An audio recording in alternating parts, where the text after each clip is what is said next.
యేసుప్రభు అంటే అసలు తెలియదు. ఆ రోజుల్లో ఏ మంత్రాలు పొంగలు అవి పెట్టేవాళ్ళు. అందులోంచి వచ్చాను. నేను చిన్నప్పటి నుంచి కూడా యేసుప్రభు తెలుసు. ఎట్లా తెలుసు అంటే మా ఇంటి దగ్గర ఒక నర్సు గారు ఉంది. ఆమె ఏం చేసి సండే స్కూల్కి ఇచ్చేది మా అందరిని బిస్కెట్లు చాక్లెట్లు ఇచ్చి చుట్టుపక్కల పిల్లలందరినీ పిలిచేది. అప్పటి నుంచి నాకు తెలుసు దేవుడు అంటే. చాలా ప్రేమించాను. అప్పుడే నేను చాలా ప్రేమించి వెళ్తానే ఉన్నాను. ఇంకా తర్వాత కొన్నాళ్ళు మళ్ళీ వాళ్ళు ఎక్కడికి వెళ్ళిపోయారు. మళ్ళీ వెళ్ళాలి. మళ్ళీ మా పెద్ద వదిన వెళ్తాం మొదలెట్టింది. మా పెద్ద వదిన వెళ్తుంటే ఆ అమ్మట వెళ్తుంటే మా అన్నయ్య నన్ను కొట్టాడు. ప్రార్థన గీతన ఎందుకు ఆ అమ్మట వెళ్ళటం నువ్వు ప్రార్థన లేదు మనకి ఎవరు చెప్పారు అర్ధరైతులు వెళ్ళటం ఏంటి ఎప్పుడు పడినప్పుడు వెళ్ళటం ఆ అమ్మట వెళ్ళొద్దని కొట్టాడు మా అన్నయ్య. సరే కొట్టినా సరే కొన్నాళ్ళు వెళ్ళా. 10th క్లాస్ అప్పుడు కూడా చాలా సంవత్సరం అంతా అంతకుముందు సినిమాలకి అక్కడికి వెళ్ళేదాన్ని. సంవత్సరం అంతా కూడా చాలా విశ్వాసంగా దేవుళ్ళు ప్రార్థించుకుంటూ సినిమాలకు కూడా వెళ్ళాలి. బాగా ప్రేమిలో ఉండాలన్నమాట అనుకోకుండా. సరే వివాహం కూడా కుదిరింది. వివాహంలో కూడా వాళ్ళని ప్రేయర్కి వెళ్తానని కూడా చేసుకున్నారు. తర్వాత అన్ని విషయాలు మాకు ఎంతగానో సహాయం చేశాడు దేవుడు. కాకపోతే ఉద్యోగం కూడా వచ్చింది. ఉద్యోగం వచ్చాక ఏం జరిగిందంటే ఇక ఈయన గుళ్ళుకి తిప్పడం మొదలుపెట్టాడు. ఆ గుళ్ళుకి వెళ్ళినప్పుడల్లా నాకు అసలు కొబ్బరికాయ కొడతాం రాదు, గంట కొట్టేదాన్ని కాదు. నాకు అసలు ఇష్టం ఉండేది కదా వెళ్ళటం. ఈయనేమో వీళ్ళేమో వెళ్తున్నాక ఇంకా తప్పట్లే వెళ్ళాను.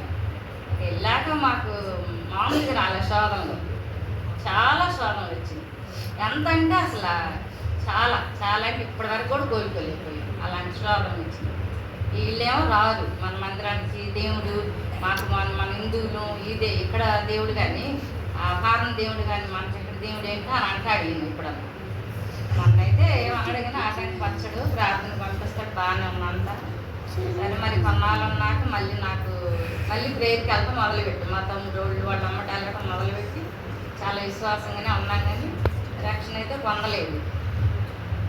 తర్వాత ఏమైందంటే నాకు చాలా రక్షణ పొందకుండా వెళ్తాం వస్తాం అంతే చేస్తాం కానీ అంతగా బలపడలేదు అసలు. ప్రార్థన ఊరికినే వాక్యం చదివేదాన్ని.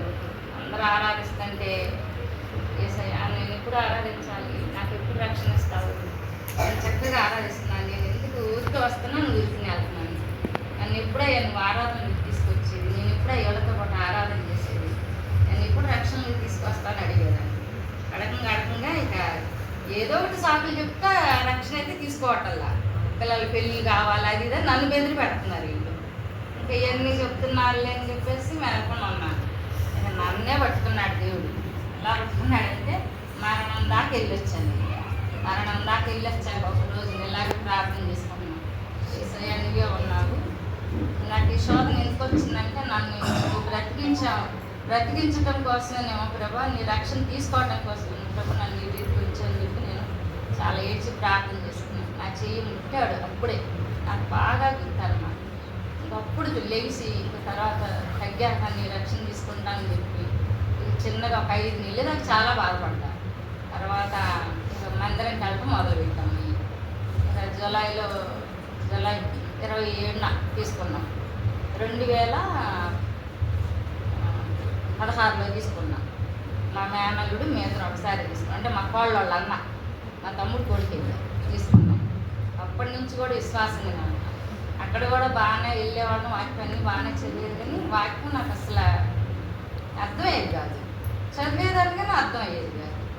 ఇక్కడికి వచ్చాక తండ్రి ఎలాగా నాకు ఎక్కడ సంఘం తెలియదేసి ఎలాగో గురువుని మందిరికి వెళ్ళకుండా ఎలాగా నేను ఇంకా పాడవుతాను, ఇంకా నశించిపోతానని చెప్పి ప్రార్థన చేసుకున్నాను.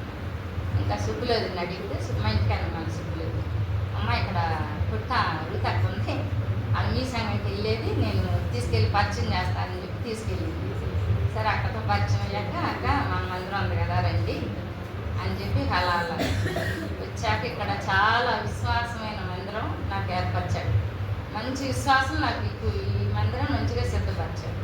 ఎంతగా వాక్యంలో బలపడ్డానంటే ఇప్పుడు చెప్పంగంటే అర్థమవుతుంది, చదవంగంటే అర్థమవుతుంది. ఆ గ్రహింపు ఆ జ్ఞానం ఆ దేవుడే ఇచ్చాడు.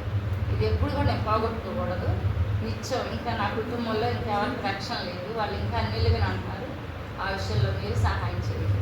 మీరు ప్రార్థనలు జ్ఞాపకం చేసుకోండి. ముఖ్యమైన విషయం ఏంటంటే క్షేమంగా నా నుంచి చెప్పి ఒకటో సమూయేలు 25:6 ప్రకారంగా వాగ్దానం ఇచ్చాడు. ఎన్ని శోధనలు వచ్చినాయంటే సరే వివాహం అయితే మా అమ్మాయికి కూడా 30 మంది సేవకులు వచ్చారు, మీటింగ్ పెట్టుకున్నాం. ఘనంగా జరిగాడు, మంచి భర్తను ఇచ్చాడు, మంచి కుటుంబాన్ని ఇచ్చాడు. గోపిని కూడా అలాగే, మా అబ్బాయిని కూడా అలాగే. మరి ప్రార్థన పూర్వకంగా వెళ్ళాము, ప్రార్థన అమ్మాయినే చేసుకున్నాము. మరి వాళ్ళు ఎందుకనో ఇంత ఇదిగా పెట్టారు, అసలు చేసుకున్న దగ్గర నుంచి శోధనలు చాలా. కానీ ఒక్కటి, ఎన్ని శోధనలు వచ్చినా మేమైతే అల్లపాలు అవ్వలేదు. దేవుడు మమ్మల్ని ఏ శిక్షకు పాత్రలు చేయలే, క్షేమంగానే ఉంచాడు. చాలా దక్కబడ్డా, చాలా ప్రార్థన చేశాను. అయితే ఏది కూడా బయట పడలేదు, కానీ మమ్మల్ని ఇప్పటి వరకు క్షేమంగా ఉంచుతూ వచ్చాడు అనమాట. అన్న కూడా, అక్క కూడా, సంఘం కూడా ఎంతగానో ఎన్నోసార్లు మా కొరకు ప్రయాసపడి ప్రార్థన చేశారు. మరి నా కుటుంబం పట్ల, ఇంకా మా ఇంట్లో వాళ్ళు కూడా రక్షణ పొందాలని మీరు అందరూ కూడా వ్యక్తిగత ప్రార్థనలో జ్ఞాపకం చేస్తున్నారు. మరి గోపి విషయంలో మా అబ్బాయి వాళ్ళేమో రానట్లేదు. సరేలే, నువ్వే ఉన్నావు తండ్రి, ఏదో ఒకటి చెయ్యి, ఏదో ఒకటి చేయమని ప్రార్థన చేస్తున్నాను. ఇప్పటి వరకు కూడా నా పక్షాన్ని ఎన్నో గొప్ప కార్యాలు చేశాడు, ఎంతో క్షేమ స్థితిలో ఉంచాడు. అలాంటి పరిస్థితిలో ఉన్న మేము అన్ని ఒడిదుడుకులు, అప్పులు పాలయ్యి ఉన్నా కూడా ఎప్పుడు దేవుడు నన్ను చేయి విడవలేదు.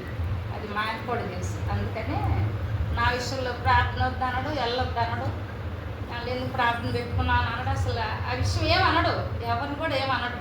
కాకపోతే ఆయన రాడు, ఈ దేవుడు మన దేవుడు కాదంటాడు. అది అందు విషయంలో కొద్దిగా ఇదిగా ఉంది.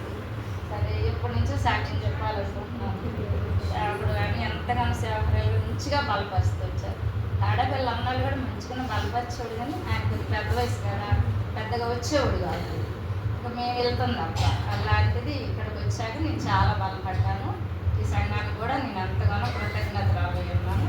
మీరందరూ కూడా మా కుటుంబం వరకు రక్షణ